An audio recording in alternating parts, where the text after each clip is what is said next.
OK မောင်ဒါပဲနော် နင်ကခုနနဲ့ဆို2ယောက်တောင်ဖြစ်နေပြီ ခုကြောက်ကြည့်ပါအဲ့ဒါအေးဟာခုနကဘာလို့ဆက်တဲ့ဥစ္စာငါကောင်းလေ 2ယောက် မရဟောသိရမလားအခုဒီပါ အားလုံးပါ ဟဲ့ဒါအရေးကြီးရနော်ဒါ crush တရားရေးကြီးတို့နော် Hello ကိုကြီးဟုတ်တယ်ပိုခုနကိုကြီးရှိကိုဖုန်းခေါ်တာလေဘာလို့မဟုတ်ပါဘူးဟိုကိုကြီးလွမ်းလို့ဖုန်းဆက်လိုက်တာလွမ်းတာပေါ့ဘာလို့လဲဆိုတော့ပိုးမှာ EH တွေဘာလည်းမရှိဘူးလက်ရှိတွဲနေကောင်လည်းမရှိဘူးဆိုတော့သဘောကျရတဲ့ကိုကြီးအမြဲစိတ်တည်းရှိနေ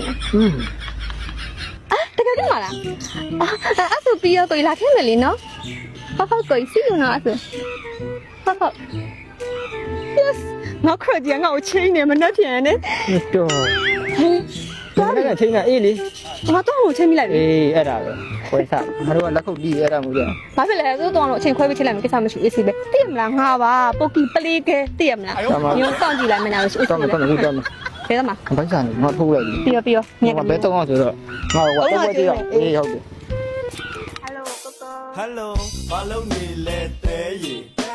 မင်းကြောင့်ပဲတွေးတယ်မှာမြဲတစေဆွဲနေ Hello ကျွဲနေနှွဲ့နေအသေးရလာအောင်လုပ်တဲ့အတန်လေးကိုတဲ့ကျွေမင်းသာကြီးကပဲလေ ဟုတ်ကိုချစ်လား ချစ်တာပေါ့ကိုကိုရဲ့ချစ်စရာဆိုလို့ကိုကိုပဲရှိရလေ ဟုတ်လို့လား ဟုတ်တာပေါ့